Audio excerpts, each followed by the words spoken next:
What is up, legends? We are back, and we are back in Street Fighter Duel. So, what we're gonna do in Duel today is we are gonna talk about the homie Gouken, because Gouken is probably gonna come out after Akuma, if not at the same time with Akuma. I no, Akuma had his own banner, so yeah, Akuma had his own banner, so that's not gonna happen. But anyway. With that said, let's go in and actually talk about the homie because he is literally the most tanky character in this game next to Zangief. Base Zangief. Scroll over. He's a very fun character to use too.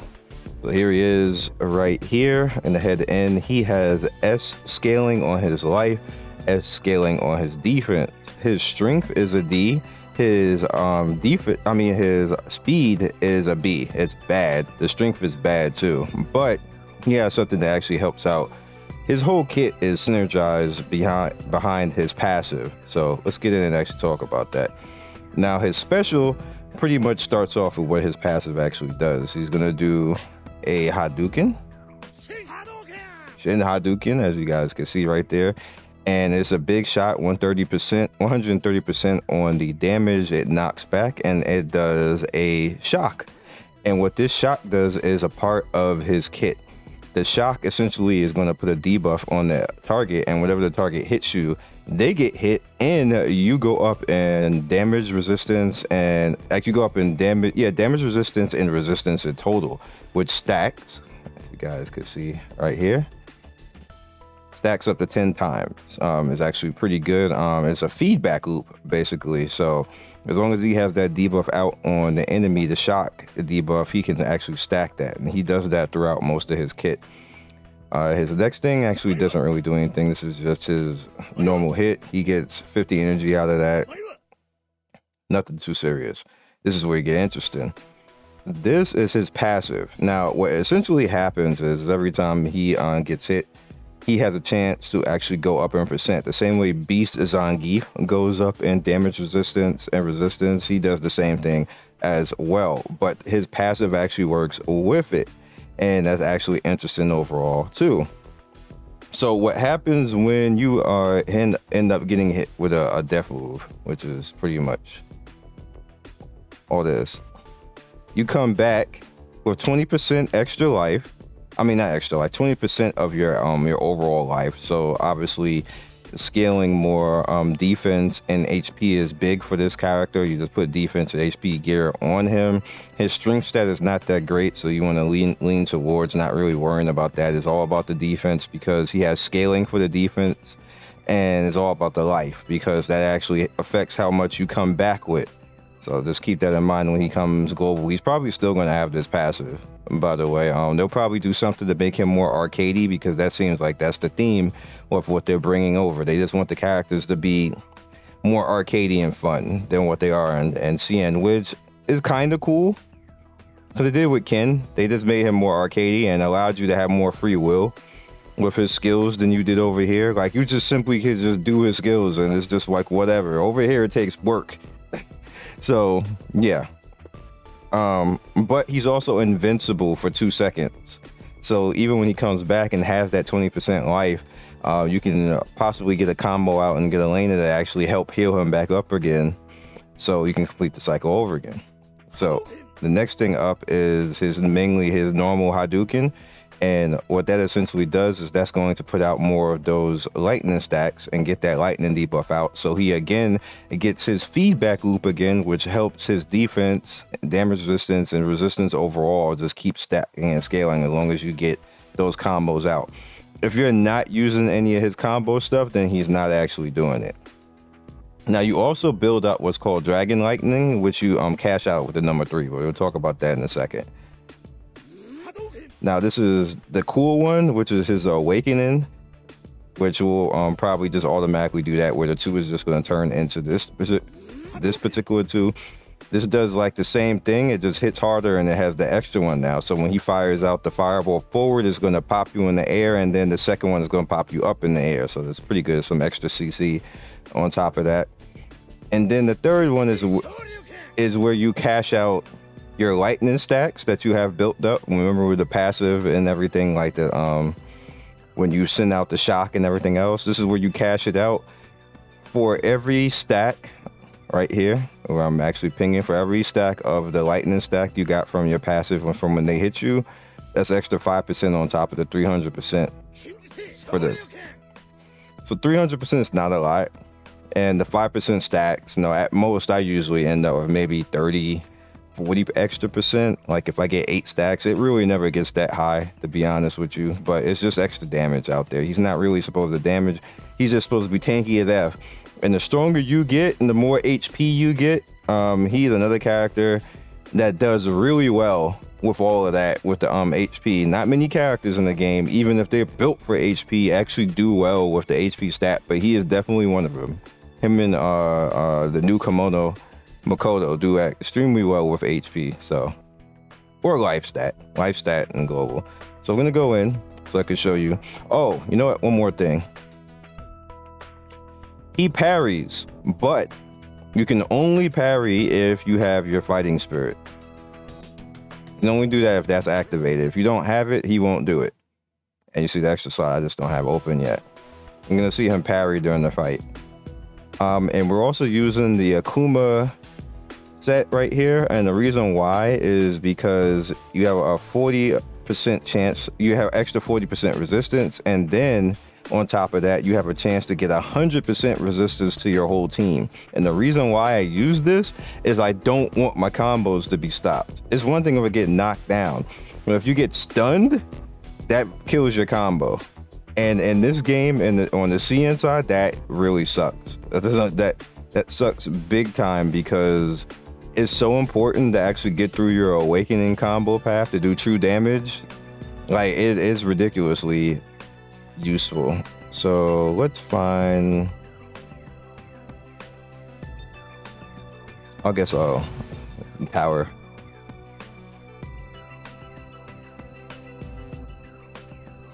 All right. So another thing I think I said in the new player guide, you can only defense awaken path the true damage or offense. So we're gonna do defense. So you see he has a shield out now, and I'm just doing that to get rid of the stacks. And you basically see that we now have stuff out. So Shin Hadouken, there's the double up right there. So he still has his shield on right now. He, like, Gouken just chilling. He don't care. You saw him parry right there. So on top of having all that defense skill and extra life in his set, he just keeps standing there, and you can just keep getting the shield out as well.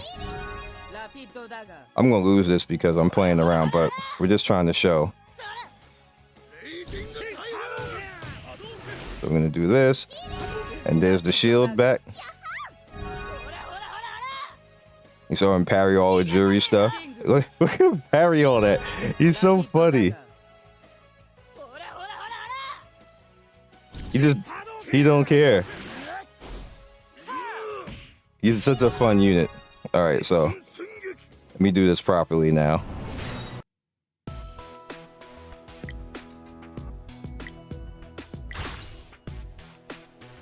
To get his awakening thing out, you literally have to go his path, which is you have to use him. So we're gonna do this right now. Both him and Ken doing their double uppercut like that is amazing. It's like fan service, male fan service, basically.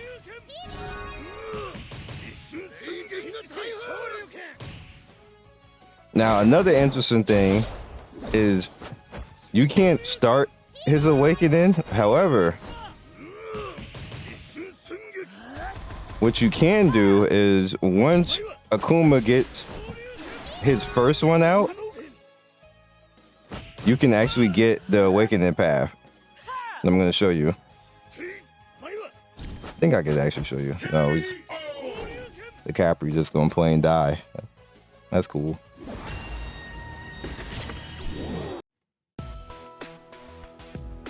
All right, so we'll do that again. We'll do it from attack side, but you have to start it and let Akuma go. So I have to do this. And you see the fireball right there was the normal one. Makoto. Alright. Now you notice right there, it was the big one. I mean, well, it's the second big one. But you have to let Akuma go, or it won't happen. So like, I got that, and now I can go into Akuma's. Like, it's really specific. So again, Akuma. See, again, you can't do normally. You have to go to the next one. So now I can do it, and then I can go into that. That's a crazy setup between the both of them, and they straight up enemies. Straight up enemies. You just skip Akuma's second because I did Gouken's second awakening instead of Akuma. Like, it's really specific on where you can do that. You can't do it the other way around. Like, I can't go from Gouken to Akuma, but I can go from Akuma to Gouken. Even though they both have the same properties, the game just doesn't let you do that. It won't let you go from tank and healer path to DPS, but you can go from DPS to tank. But you can't go from DPS to healer. I don't know why. Like, that seems unnecessary. They should just let you do it. In global, you just do whatever the hell you want to do, basically. At global.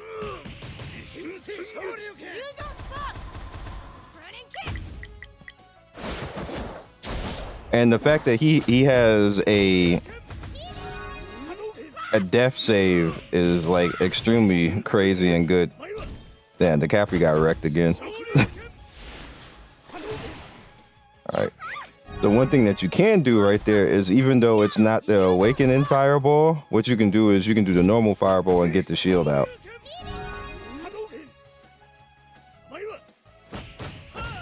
And essentially, if you want to, you can just go safe all the time and not do any of Ken and Akuma's really damage and stuff, and just stay strictly with Gouken stuff and just keep your team shielded. If you feel that you're taking a lot of damage, like fire damage, if there's a Dao Sim that's being a jerk, Korean backdashing, and then like basically burning your toes, then you can just shield it and be like, I don't care. Or like this stupid Blanca right here. If he cheesing with shields, I can just get this out. Now we got the shield. I meant to take off Goro Magala. Look at little parry, all of that. Did you see that? Yeah, I don't care about your stupid spin. That's why I wanted to take Goro Magala, because look, it just killed my combo. I missed. Double uppercut. It's awesome. That's why you never really get a chance to get those stacks that high, because the end of the combo, mainly when you use these three, is going to be Gouken, because you use most of your stuff already. Akuma can't normal end combo, and Ken doesn't have one either. So, well, Akuma has Awakening 3. He doesn't have a normal one. All of his stuff is Awakening, actually. So you literally have to do the true damage path with Akuma, or he just won't do anything, which is funny. And Ken is only 1 and 2. Basically, he doesn't have a third combo. So Gouken is gonna, with Team Shoto, what I would have to do is I would have to use Ryu, but Ryu doesn't. I don't have a Ryu that can actually be with this team. I don't have the fashion Ryu. If I had the fashion Ryu, then I could take Ken out and use Ryu in this team, and then Ryu could do the 3, and then I wouldn't expend the stacks unless I wanted to. But being that Gouken is the stack, like, you know, the third stack all the time, all his stacks is just gonna get used every time, unless I just make it manually not do the 3. But there's no reason, because it's a juggle, as you guys can see. Like, you keep that, whoever you get in the air after Shinju Reppa, you could just keep them in the air basically with the combination of Ken and Gouken. or you can hit him with the Raging Demon. And our Team Shoto just works really well. It's a fun unit. It's a fun team comp to put together and use. Oh, dead. You're dead. You're dead. Akuma does so much damage. Yo, Global, please. Devs, you don't nerf this damage, yo. Don't. This character is so much fun. And Scion, please don't mess with him. He's my DPS carry. And as I was explaining in Global, Ken is basically his support. And Ken's a support in general anyway. Oh my god, Makoto. That's why you died doing that. Back up. I didn't kill. What happened to my... Oh, I got knocked down. Like, what happened to my uppercut? Okay, so we're going to end it after this. I think you guys get it. You also see that he has super armor through his Shoryuken as well. Stop it. Stop it. Stop it. 3 straight Hadoukens into Raging Demon. That is amazing. I'm so sad Ryu and Ken are so trash in Global. You can't have fun like this in Global. Global, please. Can we have a good Ryu? Give us fashion Ryu, because everybody probably will buy it. And obviously Akuma is going to be coming. Give us fashion Ken. Although I don't know if fashion Ken is actually going to make it though, because he was the anniversary. So I don't know. That might not happen. So that's all I got right now. What I'm doing is I'm going down the line of the characters that are supposed to come. So I have to look and see who's next, but I think Gouken is after Akuma, and I think Vega was next, but I don't even have Vega, so we'll have to work on that. I will catch you guys next video. Be legendary, and I'll see you soon. Thank you, Legends, for getting to the end of the video. We do 3 to 4 videos every day. Don't forget to like and subscribe and hit that notification bell so you can be first in notification squad. I love everybody who stops by, and I will see you next video. Peace.